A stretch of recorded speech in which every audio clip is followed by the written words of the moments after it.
So today I'm here to talk about me stealing from other dating coaches, because this is probably something I should have touched on a long time ago. But you got it on YouTube. You got to just nip shit in the bud. You can't try to ignore it. And no, sometimes you just got to make a video on it and just nip that shit on in the bud.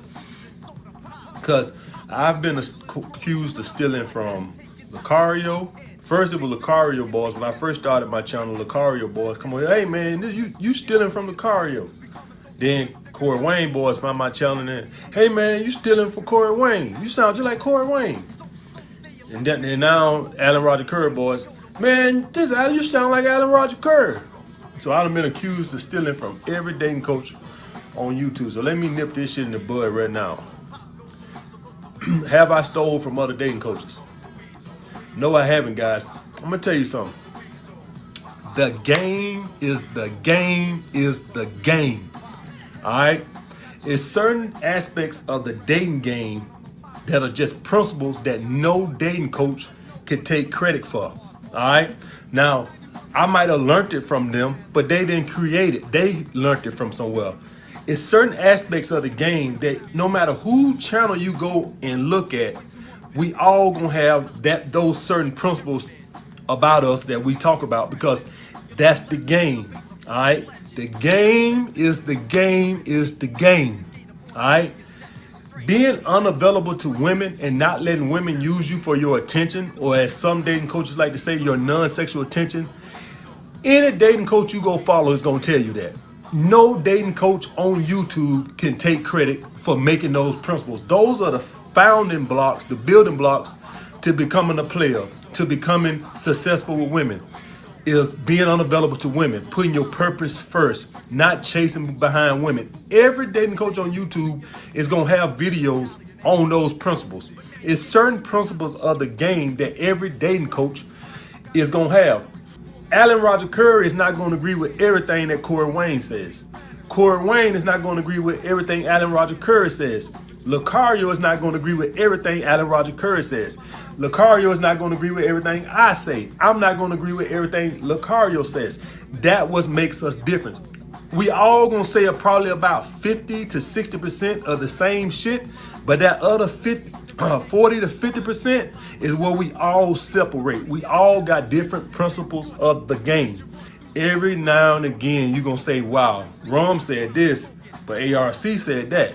Now, a lot of their game might be the same, but please believe me, if you put Ron Wills and ARC in the same room, they're not going to agree on 100% of every fucking thing. They might agree on 70% of it, or even maybe 80. But that 20% is what going to make them unique. There's no two dating coaches in the world you can put in the same room on how to deal with women and they're going to agree with it 100%.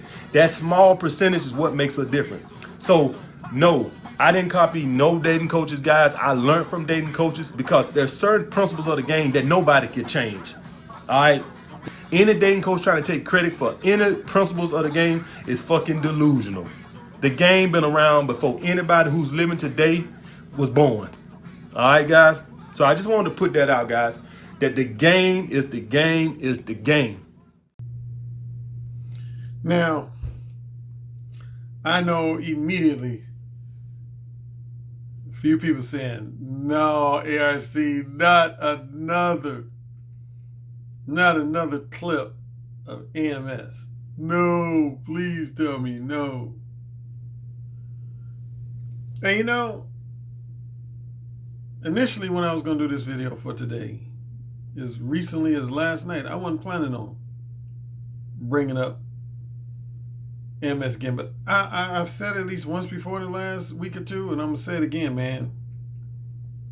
And I've actually been accused of this same thing, so it's going to be interesting, me issuing this criticism.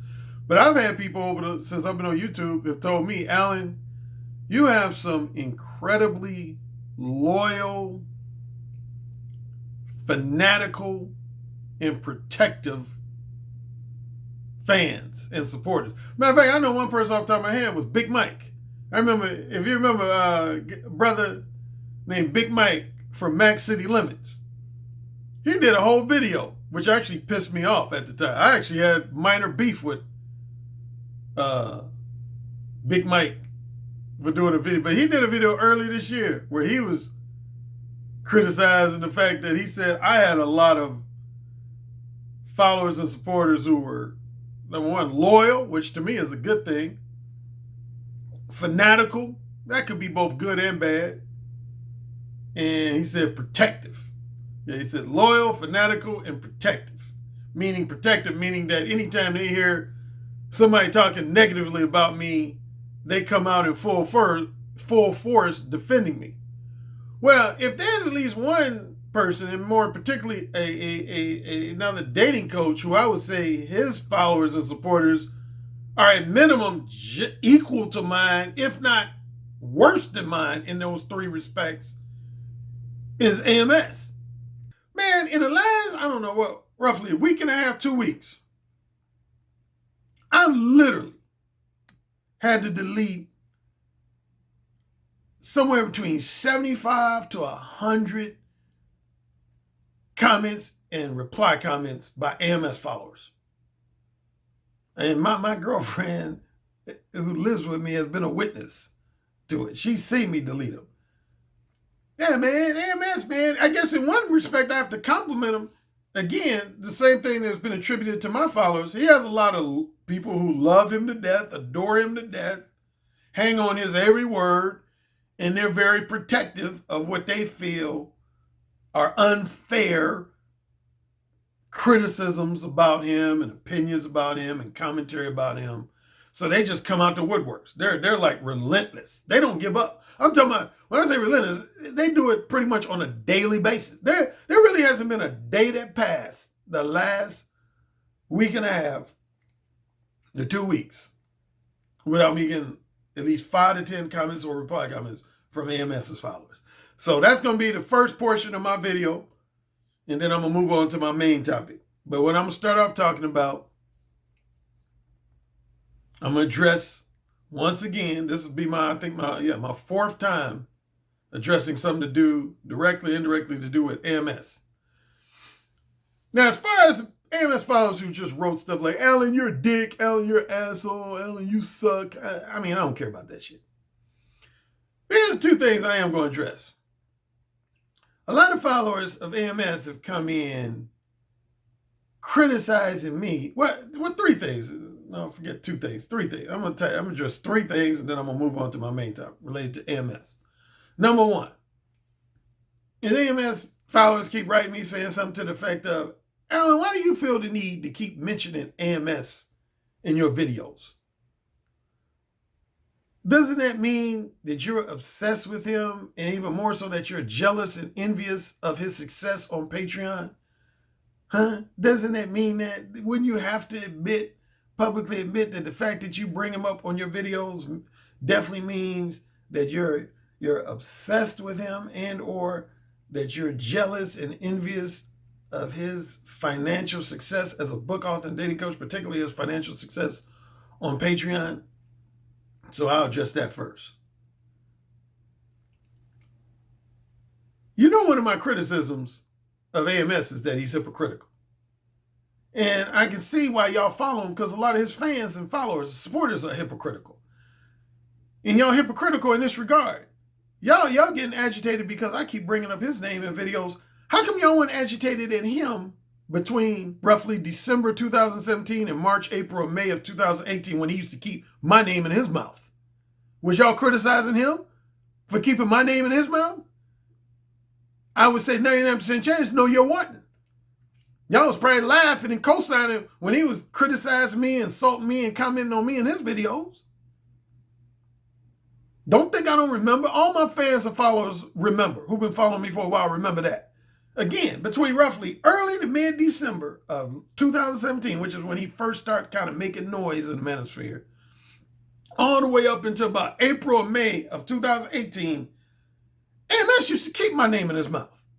Matter of fact, half the reason why he became popular was because of him criticizing me and along with some other dating coaches.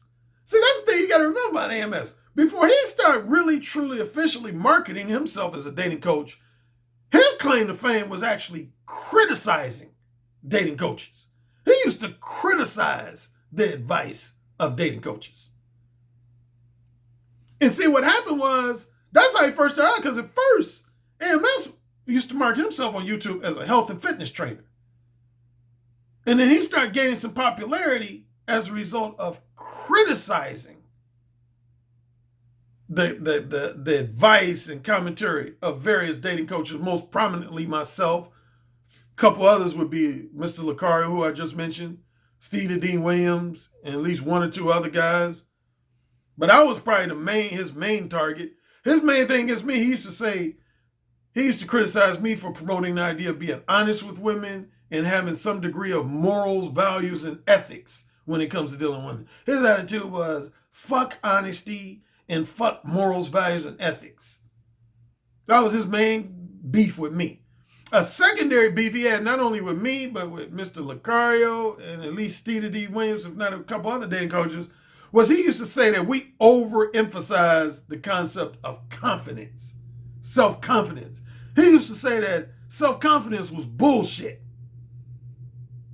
Interesting enough, if you read his last two books, now he emphasizes the notion of men having confidence. But initially, when he was in critical mode, that was one of the things he used to criticize. He used to say, man, all these dating coaches be talking about confidence.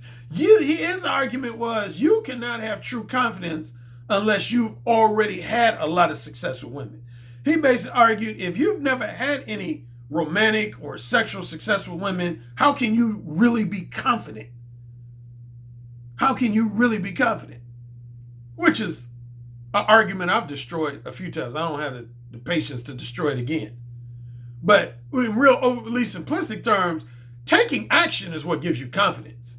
You don't have to successfully hook up with a woman to gain confidence. Like, a lot of my confidence with women was gained simply by approaching women who intimidated me with their beauty, their sex appeal, their intelligence, their career and financial success. Just taking action to approach a woman that initially intimidated me is what gave me confidence. I did a whole Blog Talk Radio episode about that. So anyway, that's where we disagree on the confidence. But anyway, so that's the thing, y'all. A lot of y'all new followers of AMS don't realize. AMS started off, again, his first thing was he was a health and fitness trainer.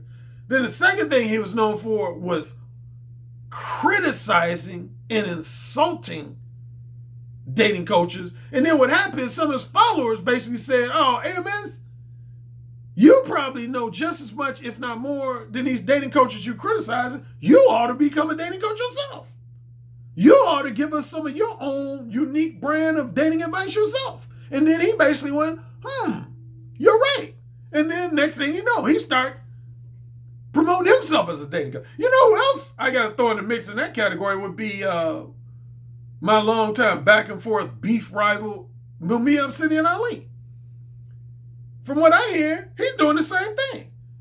Mumia Obsidian Ali, I've listened to podcasts and live streams from him where he's harshly criticized and insulted dating coaches, including myself. Like, he once told me, he said, Alan, I don't think you should call yourself a dating coach if you can't guarantee that your clients are going to be able to date or fuck women out of their league. I did a response video to that back, I think, in 2017. That was one of his harshest criticisms against me. He said, Alan, you should never call yourself a dating coach unless you can guarantee your clients that they'll be able to be in a long-term relationship or a casual sexual relationship with women that are generally considered out of their league. And now I hear that Mumia Obsidian Ali is marketing himself as a dating coach of sorts. He calls himself, I guess, the dating coach for the non-select male. Go figure. But yeah, that's what Alvin Mistrade. Alvin Mistrade used to be a critic of dating coaches. Then he transitioned into becoming one himself. Mumia Obsidian Ali criticized dating coaches and relationship experts, and now he's marketing himself as one. That's just goofy to me. But that's me. That's goofy to me. That's like criticizing firemen and then you become a fireman. You criticize politicians and then you become a politician. Well, you know who did that? Donald Trump. Speaking of that analogy, Donald Trump did that. Donald Trump used to be a critic of politicians. Then he ended up becoming one himself. with his goofy ass. So yeah, on the hypocrisy of AMS followers, y'all criticizing me for, as you call it, keeping AMS name in my mouth. But where was y'all when he was keeping my name in his mouth? I've already showed y'all video clips of my name in his mouth. So y'all can't deny that my name was in his mouth. I've showed y'all a bunch of clips where he had my name in his mouth. He doesn't do it anymore. I would say starting at roughly summer of 2018 up until now, from what I've heard, he rarely mentions me in his videos, whether it be Patreon exclusive or YouTube videos. But definitely between December of 2017 and April or May of 2018, he used to always keep my name in his mouth. Why weren't y'all criticizing him? Huh? Secondly, this whole flip-flopping thing. People criticize me. Well, Alan, you know, what's wrong with AMS changing a lot of his views and, as you call it, flip-flopping? I just think that's representative of him evolving and growing and maturing. I've already addressed this. I don't feel like addressing it again. We can debate, meaning you AMS followers and I, we can debate whether it's a good thing that he's flip-flopped on some issues or whether it's a bad thing. That's worthy of a legitimate debate. But here's what's not debatable. It's just the simple fact that he flip-flopped. You can debate whether his flip-flopping is a good and beneficial thing or whether it's a bad or detrimental thing for him. That's debatable. But what's factual is simply the fact that he flip-flopped in the first place. That's factual. That's not debatable. It's not a debate of whether he did flip-flop or whether he didn't. You can debate whether it's a beneficial thing for him to flip-flop or whether it's a detrimental thing for him to flip-flop. I have my own arguments. You might have yours. And some of yours might be legitimate and valid as far as whether it's a good thing or a bad thing. But the thing that's not debatable is simply the fact that he did it. He flip-flopped in a major way. Again, when AMS first came on the scene, he used to tell, his whole thing was telling men, encouraging men and condoning men to lie to women to get in bed, to mislead and manipulate women to get them in bed. He had a sleazeball gang mentality. He even sold t-shirts and sweatshirts with sleazeball gang on it. He enthusiastically and emphatically promoted himself as a sleazeball. And a sleazeball, by definition, is a liar, manipulator, and con artist. That's a sleazeball. He was all about fucking these hoes to sleep. Basically fucking as many bitches as humanly possible. Now in his second book, he basically makes the argument you shouldn't try to fuck a whole bunch of women. He basically says it's more about quality than quantity. Nigga. It's laughable. It's laughable how much stuff he's flip-flop on. He flip-flop on the lying. He flip-flop on the manipulation. He's flip-flopped on the, what I just said about, he used to be all about fuck these hoes. That was like one of his number one catchphrases. Fuck these hoes to sleep. Now in his new second book, he's about, well, it's more about quality than quantity. I think it's more about the quality of women you have sex with than it is about the quantity of women you have sex with. That ain't in line with fuck these hoes to sleep. Because number one, if a woman's a hoe, that by definition, she ain't quality. If a woman's a hoe, she ain't quality. So the fact that he was promoting fuck these hoes to sleep, man, I ain't gonna never leave that shit alone.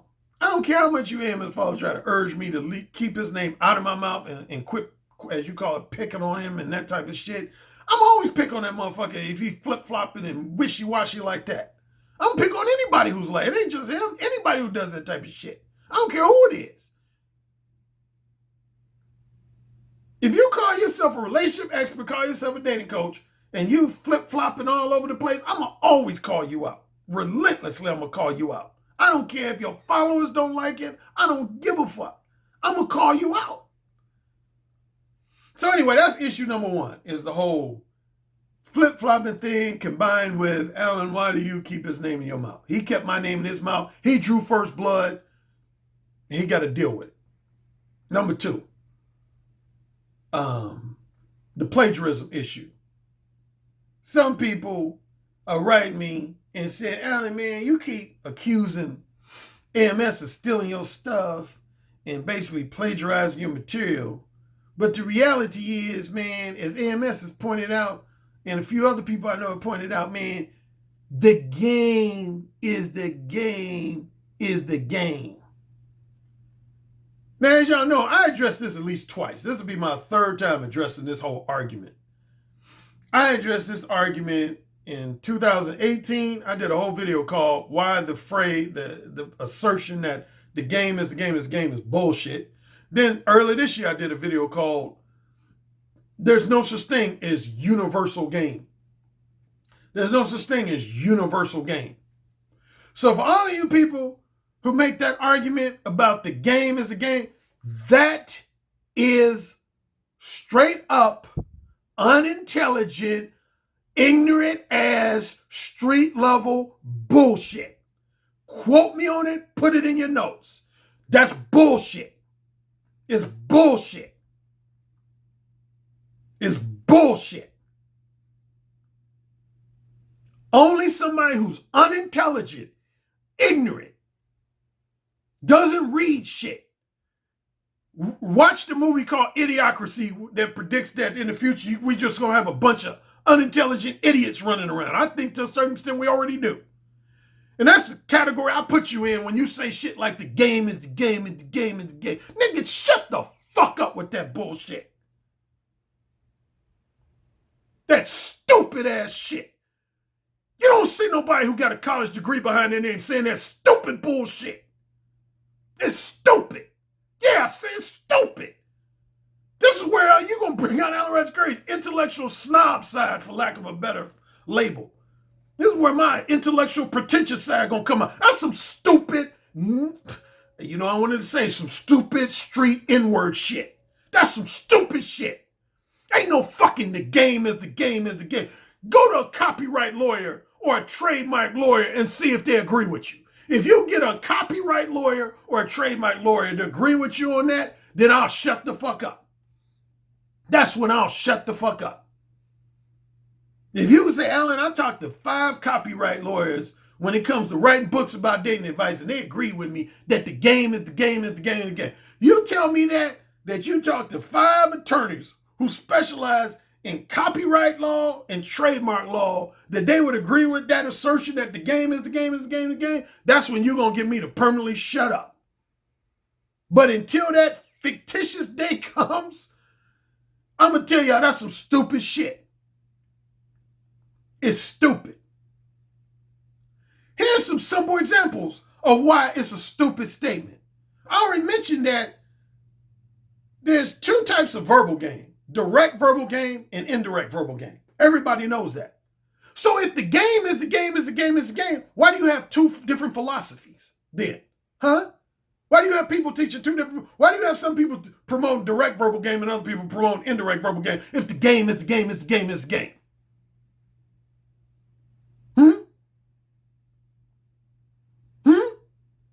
You know me and my analogies.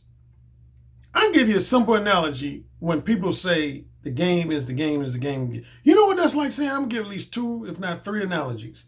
Number 1, automobiles. That's like if you worked in the automobile industry and people were discussing the difference in cars and you were to say, man, when it comes down to it, a car is a car is a car is a car. A car is a car is a car is a car.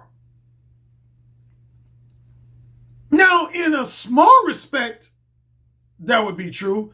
Here's where it would be true and here's where it would be false. It would be true in the sense that all automobiles usually have wheels, they have an engine, and they have a transmission, among other things. At the most basic level, they have wheels, even though that might change in the future. You might have cars without wheels. But for now, I would say all cars have wheels, tires, they have a transmission, and they have an engine. But who in their right mind would say a Ferrari or a Lamborghini is just like a Toyota Camry? Who in their right mind would say that? Come on, man.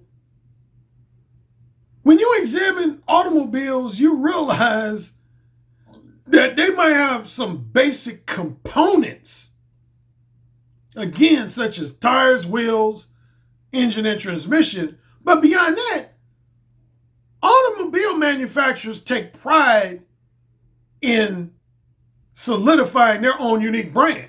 Mercedes takes pride in distinguishing itself from BMW, which takes pride in distinguishing itself from Honda, which takes pride in distinguishing itself from Toyota, which takes pride in distinguishing itself from Chevrolet, which takes pride in distinguishing itself from Ford, and so on. So if you were to say that a car is a car is a car, that would literally make you look stupid. You take comedians and singers. I know a lot of comedians. I used to be a stand-up comic. I know a lot of comedians that cover the same subject matter, such as family relationships, relationships with the opposite sex, relationships with their coworkers and boss, relationship with their pets, and just some of their life experience in general. So you can say in terms of subject matter, you could maybe argue that comedic material is comedic material is comedic material. But would you say Bill Cosby and Richard Pryor are just alike? Even though Richard Pryor actually was accused at one point in his career of stealing from Bill Cosby. Eddie Murphy ain't just like Dave Chappelle. Dave Chappelle ain't just like Kevin Hart. Kevin Hart ain't just like Bill Burr. Even though they might talk about a lot of this. Chris Rock, for example, both Chris Rock, Patrice O'Neal, and Dave Chappelle has covered the subject of dating and relationships in the comedic material. But would you say they express themselves in the exact same way? Is their comedic humor expressed in the exact same way? No. Even though they could be talking about the same general subject of dating and relationships, Dave Chappelle's comedic humor is totally different from Chris Rock, who is totally different from Patrice O'Neal. And I already mentioned there was a YouTube personality had this meteoric rise in popularity similar to AMS. His name was Maurice Kane Carter. I remember when he first got on YouTube, man, he just shot up in popularity. But guess what killed his popularity? Is when he got exposed that he was basically plagiarizing Patrice O'Neal's comedic material. Like probably 80 to 90% of his comedic material was ripped off from Patrice O'Neal. Just like singers. A lot of singers sing about the same subject matter. It could be love, divorce, marriage, monogamy, promiscuity, family life, life on the streets, dealing with police, whatever. So in terms of subject matter, you can say a lot of singers' songs are kind of generally similar. But when it comes to specific lyrics, man, you can't steal another singer's specific lyrics. You're going to get sued. Look at, what's his name? Robin Thicke. When the Marvin Gaye's family accused Robin Thicke of stealing a melody from their father's song. And they won. And sure enough, they won. They won like something like a $5 million lawsuit. Robin Thicke had to pay their money, man. Because Marvin Gaye's family estate said he stole one of their melodies and one of their rhythms, one of their beats. So I could go on, man. But again, man, this whole statement about the game is the game is the game. Yes, are there some fundamental things that happen between a man and women that are going to happen between, like all men and women are ultimately they're going to end up dating or fucking, they're going to end up kissing, they're going to end up having sex. That's probably the most fundamental thing you can say that happens. Here's the things that are fundamental. Is when a man meets a woman he's attracted to, she's either going to reciprocate his desires and interests or ultimately reject them. She's either going to ultimately reciprocate his desires and interests or ultimately reject them. You can say that's a fundamental component of talking about dating and relationships. That you're either going to have your desires, interests, and intentions reciprocated or rejected. If they're reciprocated, at some point you're going to end up being physical with them, and at some point you're going to end up having sex with them. Those are three things I would say that are fundamental across the board. that are fundamental across the board. Is a discussion of whether or not you're going to get your interests are going to be reciprocated or rejected. And once you get physical with them, how soon should you get physical with them versus should you take it slow? Or how soon are you going to have sex with them versus should you take it slow? Those type of things you could say are fundamental. But beyond that, ain't nothing fundamental in dating. Again, man, the only people's advice who is expressed exactly like mine is people who are copying my shit. That's not opinion, that's a fact.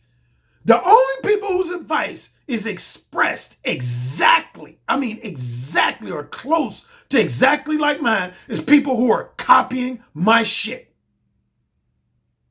Period. Again, I know when I read someone's article, when I read their book or listen to them talk on a video or audio podcast, if they're basically copying my shit. AMS is somebody, when it comes to really 3 of my books, I would say he's bit stuff off. He bit some stuff off of Mode 1. He's bit some stuff off of my book, The Beta Male Revolution. But definitely my book, The Possibility of Sex, man, that dude, he's bit a large portion of my material in my book, The Possibility of Sex. It's like undebatable. And you notice he's never said, no, I haven't. He's never said, no, I haven't bitten off of Alan Roger Currie's book, The Possibility of Sex. His only justification for biting off it is to come back with something as stupid as the game is the game is the game is the game. And I'm telling you again, that's a dumb, silly, uneducated, unintelligent, ignorant ass statement. You're a dumbass if you say that. You're an idiot. You give me your phone number, I'll tell you directly. You're an idiot. Anybody who say that shit, you're an idiot. You're a fucking idiot. You never hang around anybody of high intellect saying stupid shit like that.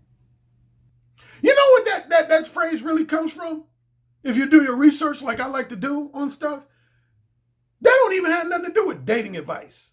Like some people try to act like that phrase originated from like pimps and players when it comes to the subject of giving men dating advice. That ain't even where that comes from. Actually, that comes from 2 things. The phrase, the game is the game. Number one, there was a character on the show I used to love called The Wire. The Wire. They had a character, a drug dealer by the name of Omar. That was one of his signature phrases, was the game is the game. The game is, and what he meant by that was saying that when you decide to enter into a life of crime, such as being a drug dealer, a robber, basically any type of criminal lifestyle, you have to be mindful of the fact that you're doing something that's legally risky, and in some cases, you're risking your life. So basically his attitude was, if you decide to become a drug dealer, you best be prepared that you might get caught and go to jail and or prison, or you might be shot by a rival drug dealer. And his way of passing on that advice, he would say, the game is the game. The game is the game. That was his way of saying, everything you do has potential ramifications to it, consequences to it, repercussions to it. Always be mindful of that. That's what he meant when he said the game is the game. And that's what most people meant. Like another type of people who do that, other than criminals who had that phrase, is con artists. People who are con artists. That's actually a phrase attributed to a lot of con artists. A lot of con artists will say the game is the game. And what they're basically saying is something I always talk about. Like if you read my book, Mode 1, one of the things I talk about is I say whenever you attempt to run game on women, basically engage in manipulative hate games with women, you're automatically opening the door for women to run game on you. That's why I'm against manipulation. Because when you say that, when you attempt to run head games on women, you automatically open the door for women to run head games on you. And see, that would provoke a lot of people to say the game, like let's say you met a woman, Lisa, and you tried to run game on her, but as it turned out over a period of weeks or months, turned out she ended up running game on you. And let's say you were agitated about that, angry about it. He's like, man, I can't believe Lisa played me like that. Man, damn, I can't believe, she mad me spending all this money on her, had me spend all this time with her. I never even got past a tongue kiss. She never sucked my dick. I never got no pussy. See, one thing a lot of guys would say to you in that situation, they would say, oh man, why are you complaining? The game is the game. The game is the game. That's when it would be appropriate for somebody to say the game is the game. What you're basically saying when you say the game is that if you're attempting to manipulate people, you got to be mindful of the fact you're potentially going to be manipulated.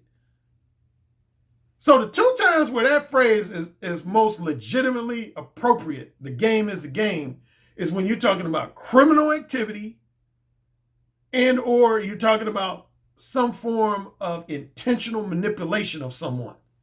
That's when the phrase, the game is the game, is appropriate. But when it comes to offering dating advice, here's the reality. And then I'm going to move on from this. The reality is, man,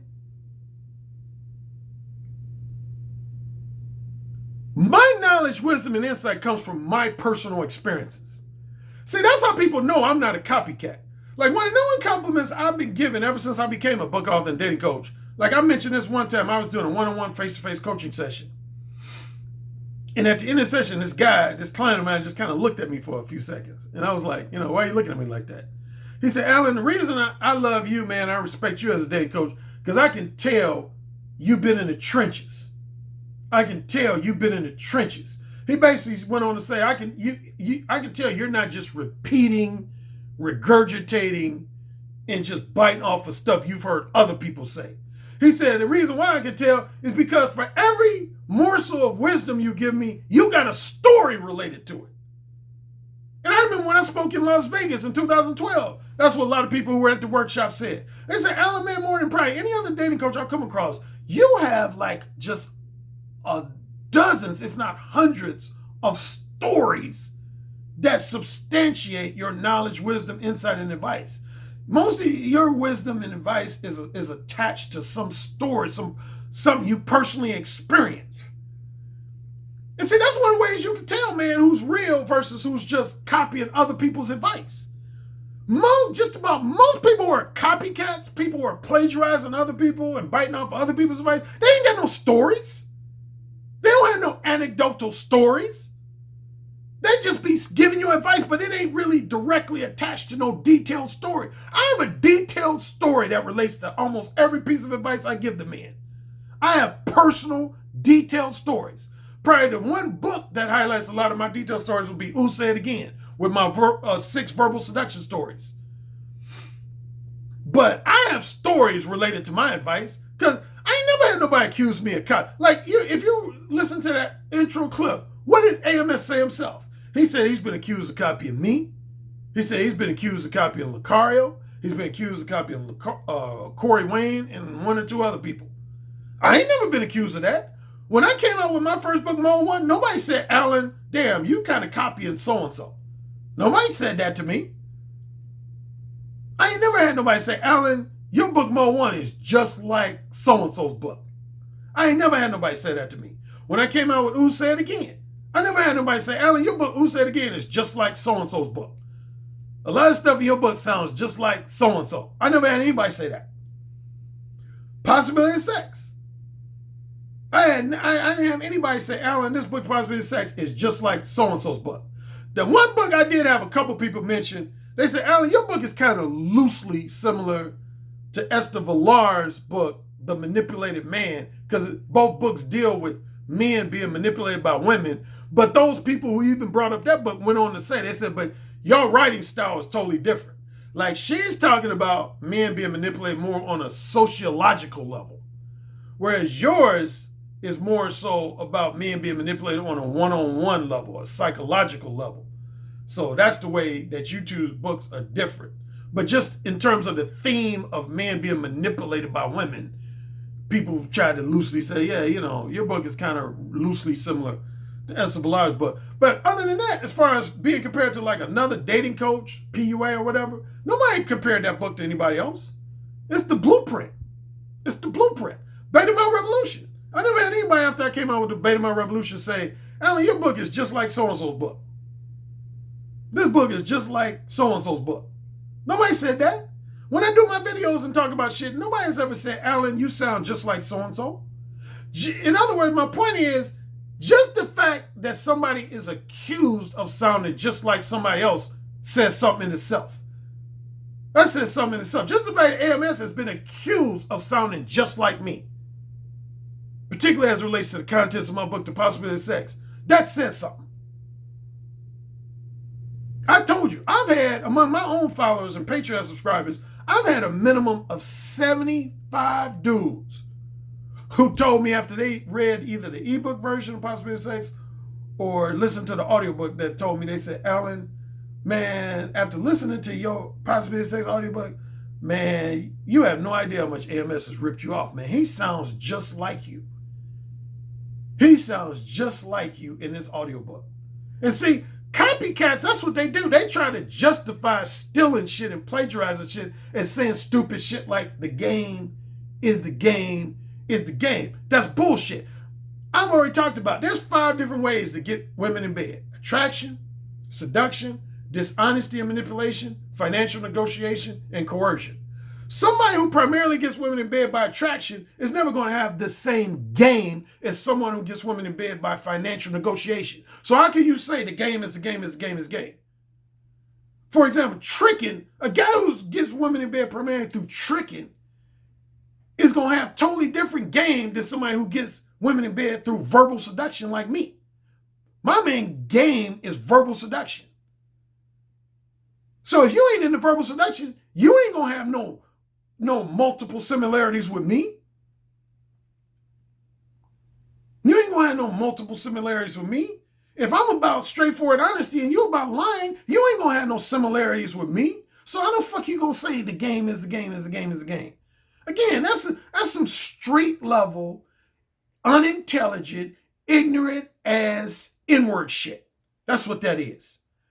You ain't gonna find no motherfucker with a PhD talking about the game is the game is the game when it comes to dating advice. You ain't gonna have nobody with even a bachelor's degree who's intelligent and objective-minded, echoing those sentiments and saying some stupid shit like that. Again, that's what people who are plagiarists and copycats promote to justify, to excuse the fact that they just plagiarize other people's shit. I know how I express myself when I give dating advice. I am thorough. I am detailed. I break shit down almost to a fucking science. I know when people are expressing themselves just like me. I'm one of a kind, motherfuckers. I'm a unique cookie in the box. Yeah, you can have, say, 10 different guys talking about the subject of talking dirty to women, but they ain't gonna talk about it just like me. You can have 10 different guys talking about the subject of alpha males versus beta males, but they ain't gonna talk about it just like me. And if they are, they're copying off of me. If anybody sounds just like me, they're copying off of me. End the story. Period. So from this forward on, I don't want to hear, all you AMS file, y'all can keep posting, but I'm going to delete your shit. So you're wasting your time. Your shit's going to get deleted.